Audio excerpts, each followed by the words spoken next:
ಪ್ರಧಾನಿ ನರೇಂದ್ರ ಮೋದಿ ಇಂದು ದೆಹಲಿಯ ಪ್ರಗತಿ ಮೈದಾನದಲ್ಲಿ 17ನೇ ಭಾರತೀಯ ಸಹಕಾರಿ ಸಮಾವೇಶಕ್ಕೆ ಚಾಲನೆ ನೀಡಿದರು.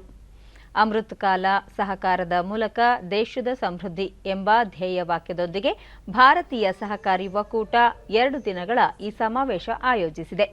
ಕೇಂದ್ರ ಗೃಹ ಮತ್ತು ಸಹಕಾರ ಸಚಿವ ಅಮಿತ್ ಶಾ ಅಧ್ಯಕ್ಷತೆ ವಹಿಸಿದ್ದರು.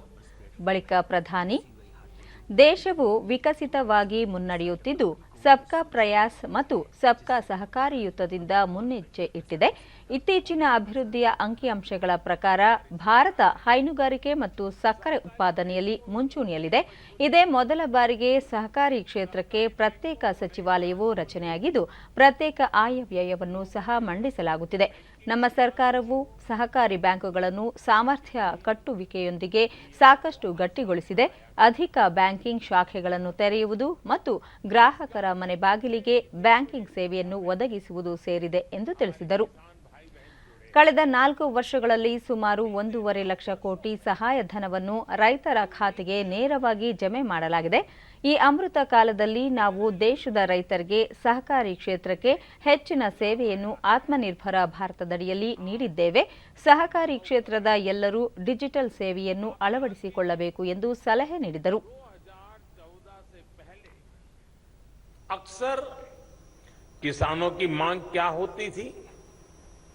किसान कहते थे कि उन्हें सरकार की मदद बहुत कम मिलती है और जो थोड़ी सी मदद भी मिलती थी वो बिचौलियों के खाते में जाती थी. सरकारी योजनाओं के लाभ से देश के छोटे और मझले किसान वंचित ही रहते थे. पिछले 9 वर्षों में ये स्थिति बिल्कुल बदल गई है. आज देखिए, करोड़ों छोटे किसानों को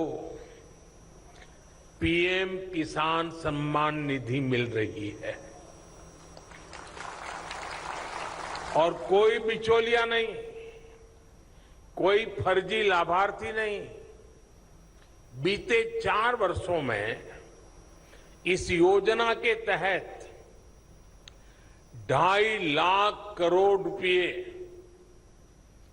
आप सब सहकारी क्षेत्र का नेतृत्व करने वाले लोग हैं, मैं आशा करूंगा कि इन आंकड़ों पर आप गौर करेंगे. 2.5 लाख करोड़ रुपए सीधे किसानों के बैंक खातों में भेजे गए हैं. ये कितनी बड़ी रकम है, इसका अंदाजा आप एक और आंकड़े से अगर मैं तुलना करूंगा तो आप आसानी से लगा सकेंगे.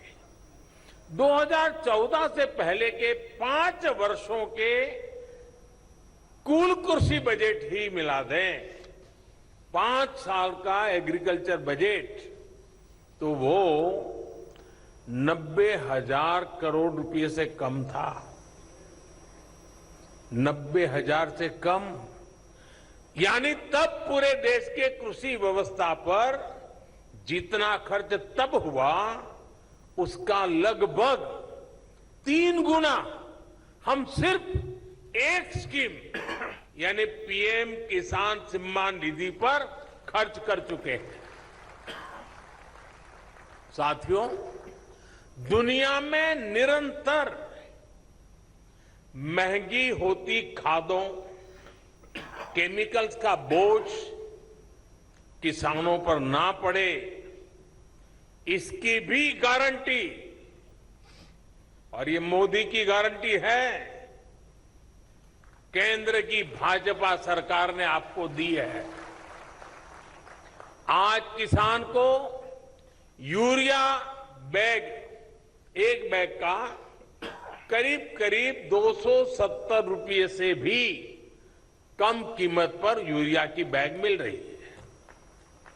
यही बैग बांग्लादेश में 720 रुपये में, पाकिस्तान में 800 रुपये में, चीन में 2100 रुपये में, और भाइयों बहनों, अमेरिका जैसे विकसित देश में इतना ही यूरिया 3,000 रुपये से अधिक में किसानों को मिल रहा है.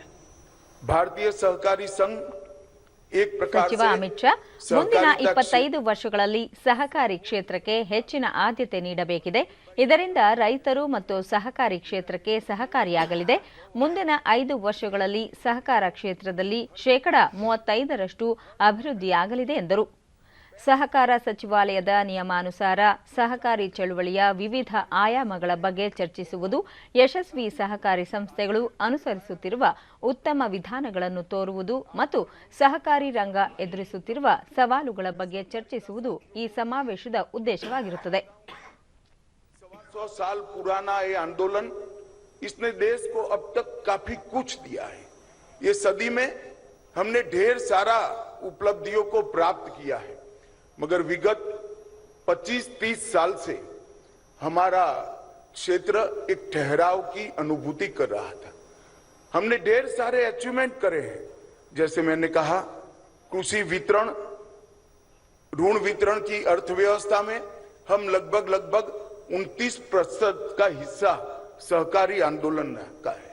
उर्वरक के वितरण में 35% का हिस्सा सहकारिता आंदोलन का है.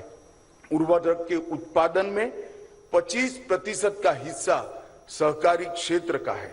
चीनी के उत्पादन में 35% से ज्यादा हिस्सा सहकारिता क्षेत्र का है. स्पिंडल के क्षेत्र में लगभग 30% स्पिंडल देश में सहकारी संस्थाओं के माध्यम से चलते हैं. दूध की खरीदी, बिक्री और उत्पादन में हमारा हिस्सा 15% को छू रहा है.